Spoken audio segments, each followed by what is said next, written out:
అందరికీ శనార్థులు. నేను మీ వాళ్ళు జడ సత్యభామ.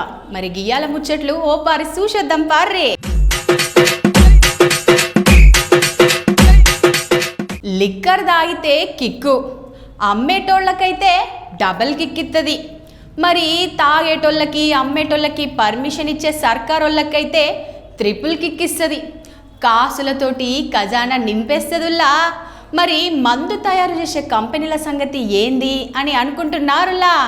ఆగుర్రే, గదే విషయం చెప్తున్నా. అసలు రేటు నిర్ణయించేది కంపెనీ.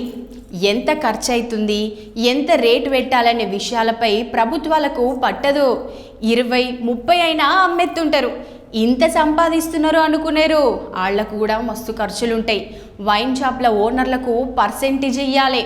ఇక అన్ని రకాల డిపార్ట్మెంట్లు నువ్వు చూసుకోవాలి. మొత్తానికి గీ లిక్కర్ దందా ఎట్లా చేసి లాభమే. తాగేటోళ్ళకి జోబుకు షిల్లు, ఆరోగ్య సమస్యలు ఉండనే ఉంటాయి. మొన్నటిదాకా తెలంగాణలో కింగ్ ఫిషర్ బీర్లు షార్టేజ్ కావాలనే కొరత క్రియేట్ చేసిరని ఆరోపణలు వచ్చినాయి కదా.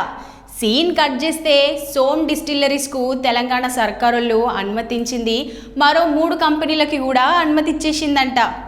టాయిట్, ఎగ్జాటికో, మౌంట్ ఎవరెస్ట్ కంపెనీలకు తెలంగాణలో లిక్కర్ విక్రయాలకు రేవంత్ రెడ్డి సర్కార్ పర్మిషన్ ఇచ్చిందులో మరో 3-4 కంపెనీలకు కూడా అనుమతులు వస్తాయంట. ఎవళ్ళ పని వాళ్ళు చేసుకుంటూ పోతే ఆదాయం ఎట్లొస్తుంది అనుకునేటోళ్ళకి కూడా ఉంటారు కదా.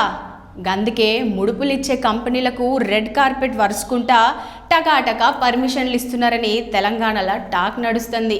మరి మీరేమంటారో కమెంట్లలో ఎప్పుర్రి. అప్పటిదాకా మా ఛానల్ని మీరు లైక్ చేయరి, షేర్ చేయరి, సబ్స్క్రైబ్ చేయరి, కమెంట్ చేయరి, గట్లనే గంట కూడా కొట్టుర్రి. పోయేస్తాం వల్ల నేను మీ వాళ్ళు జడ సత్యభామ.